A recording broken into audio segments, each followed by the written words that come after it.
சரவண ஜோதியே நமோ நம. வாழ்க வையகம், வாழ்க வளமுடன். அனைத்து தமிழ் நெஞ்சங்களுக்கும் கனிவான வணக்கங்கள். நாம் தற்போது 2025ஆம் ஆண்டின் இறுதியை நெருங்கிக் கொண்டிருக்கிறோம். 2026ஆம் ஆண்டின் முதல் மாதமான ஜனவரி மாதத்தில் நுழைய உள்ளோம்.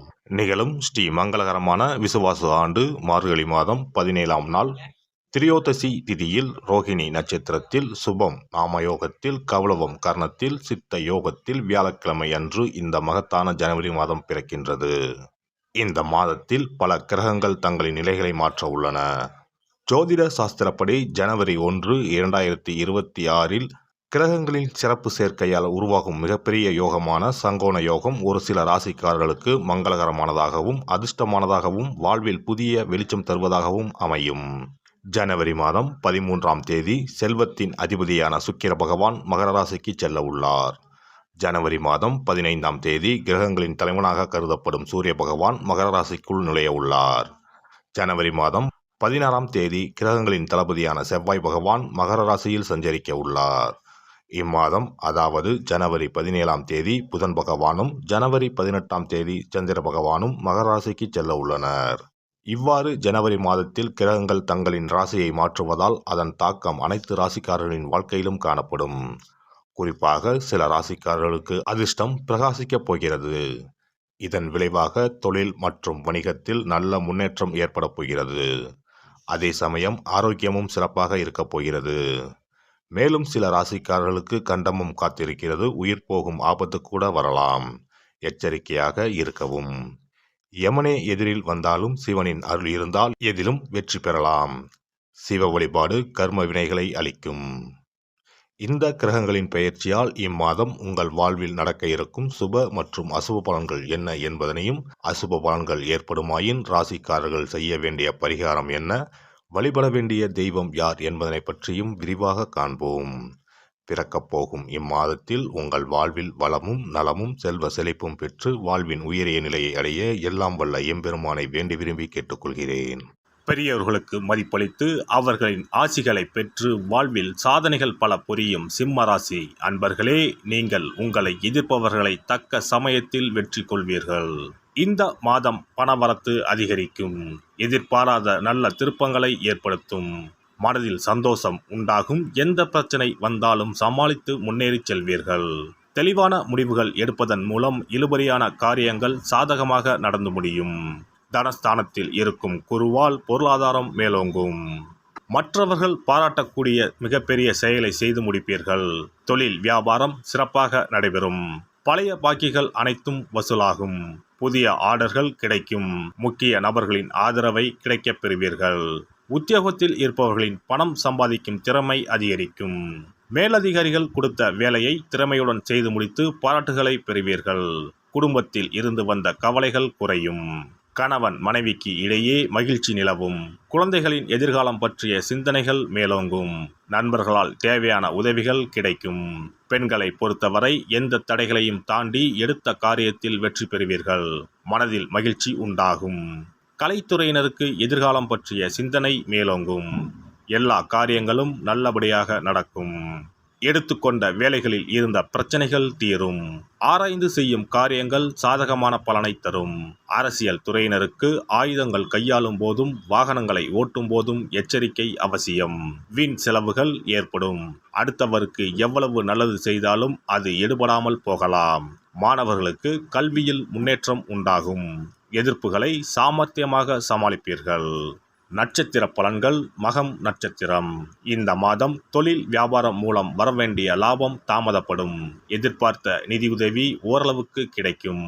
ஆர்டர்களுக்காக இருந்த அலைச்சல் குறையும். உத்தியோகத்தில் இருப்பவர்களுக்கு விருப்பம் இல்லாத இடமாற்றம் வரலாம். பூரம் நட்சத்திரம். இந்த மாதம் குடும்பத்தில் வீண் வாக்குவாதங்கள் ஏற்படும். கணவன் மனைவிக்கு இடையே நிதானத்தை கடைபிடிப்பது நல்லது. பிள்ளைகள் உடல் ஆரோக்கியத்தில் கவனம் தேவை. உறவினர்கள் நண்பர்களிடம் கவனமாக பழகுவது நல்லது. உத்திரம் 1ஆம் பாதம். இந்த மாதம் எந்த ஒரு காரியத்தையும் செய்து முடிக்கும் வரை அந்த காரியம் முடியுமோ முடியாதோ என்ற மனக்கவலை இருக்கும். வீண் அலைச்சல் குறையும். மாணவர்களுக்கு கல்வியில் வெற்றி பெறுவது பற்றிய மனக்கவலை இருக்கும். சக மாணவர்களுடன் வாக்குவாதங்களை தவிர்ப்பது நல்லது. அருகில் இருக்கும் சிவன் ஆலயத்திற்கு சென்று ஞாயிற்றுக்கிழமையில் அபிஷேகம் செய்து வணங்கி வர எல்லா தொல்லைகளும் நீங்கும். எதிர்பார்த்த காரியம் நன்றாக நடக்கும். சிறப்பு தொகுப்பு. கண் திருஷ்டிகள் அகன்று தடைப்பட்டு கொண்டிருக்கும் காரியங்கள் நிறைவேற செய்ய வேண்டிய பரிகாரம் என்ன என்பதனை பற்றி காண்போம். வாழ்க்கையில் நல்ல நிலையில் இருந்தவர்கள் கூட திடீரென்று பொருளாதாரம் இழந்து மன கஷ்டங்களுடன் வாழும் நிலை ஏற்படும். இந்த நிலை எதனால் ஏற்பட்டது என்று ஆராய்ந்து பார்த்தால் பெரும்பாலும் அவர்களின் மீதான கண் திருஷ்டிதான் காரணமாக இருக்கும். கல்லடி பட்டாலும் கண்ணடி படக்கூடாது என்று சொல்வார்கள் அல்லவா, அது உண்மைதான். இது போன்ற பிறரின் பொறாமை கொண்ட கண் திருஷ்டியினால் பலரின் வாழ்க்கை சிரமத்திற்கு ஆளாக நேரிடும்.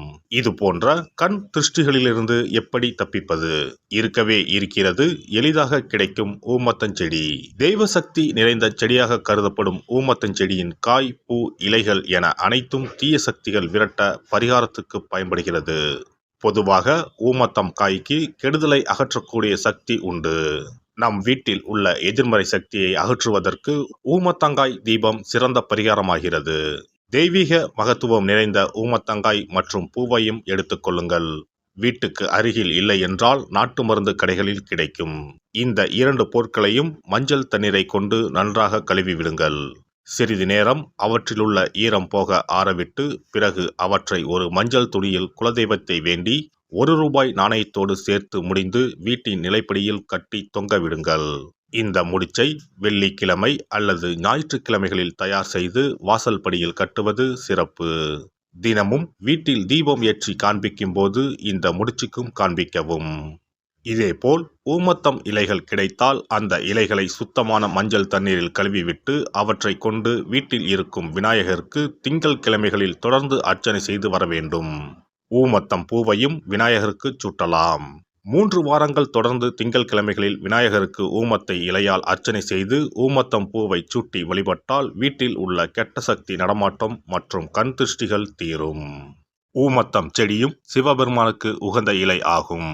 இந்த ஊமத்தங்காய் வைத்து சிவபெருமானுக்கு தீபம் ஏற்றி வழிபடுவதன் மூலம் நமது பிரச்சனைகளில் இருந்து எளிதாக விடுபட முடியும். முதலில் 2 ஊமத்தங்காய்களை எடுத்துக்கொள்ள வேண்டும். அவற்றின் மீது முட்கள் இருப்பதால் மிகவும் கவனமாக கையாள வேண்டும். ஊமத்தங்காயின் காம்பு பகுதிகளை வெட்டி கொண்டு கத்தியை பயன்படுத்தி ஊமத்தங்காயின் உள்ளே இருக்கும் விதை பகுதியை முழுவதுமாக நீக்கிவிட வேண்டும். பின்னர் 2 அகல் விளக்குகள் மற்றும் விளக்கு வைப்பதற்கான 2 தட்டுகளை எடுத்து சுத்தம் செய்து அவற்றிற்கு மஞ்சள் குங்குமம் போட்டு வைத்துக் கொள்ள வேண்டும்.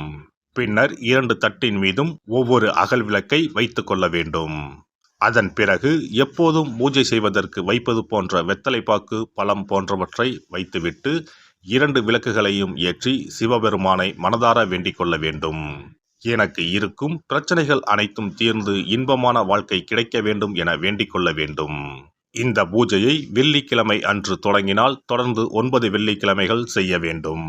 ஊமத்தங்காயின் மீது எவ்வாறு முட்கள் இருக்கிறதோ அதுபோல நமது வாழ்க்கையில் இருக்கும் முட்கள் போன்ற பிரச்சனைகளை அவை தீர்த்து வைக்கின்றன.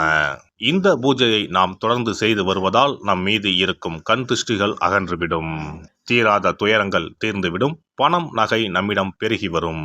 சிலருக்கு கையில் சுத்தமாக பணம் இருக்காது. வறுமை தாண்டவமாடும். கடன் தொல்லையால் கஷ்டப்படுவார்கள். பண பிரச்சனையில் சிக்கி கொண்டிருப்பவர்கள் இந்த தீபத்தை ஏற்றினால் 3 வாரங்களில் நல்ல பலனை பெற முடியும். தொழிலில் நல்ல முன்னேற்றம் இருக்கும். கடன் பிரச்சனைகள் தீரும். உறவினர்களிடையே பகைமை இருந்தால் அவையும் மறைந்துவிடும். நோய்வாய் உள்ளவர்கள் இந்த தீபத்தை ஏற்றுவதன் மூலம் நல்ல பலனை பெற முடியும். பொதுவாகவே எந்த பரிகாரம் என்றாலும் அதை முழு நம்பிக்கையுடன் செய்தால் மட்டுமே முழு பலன் கிடைக்கும் என்பதை நினைவில் கொள்ளுங்கள்.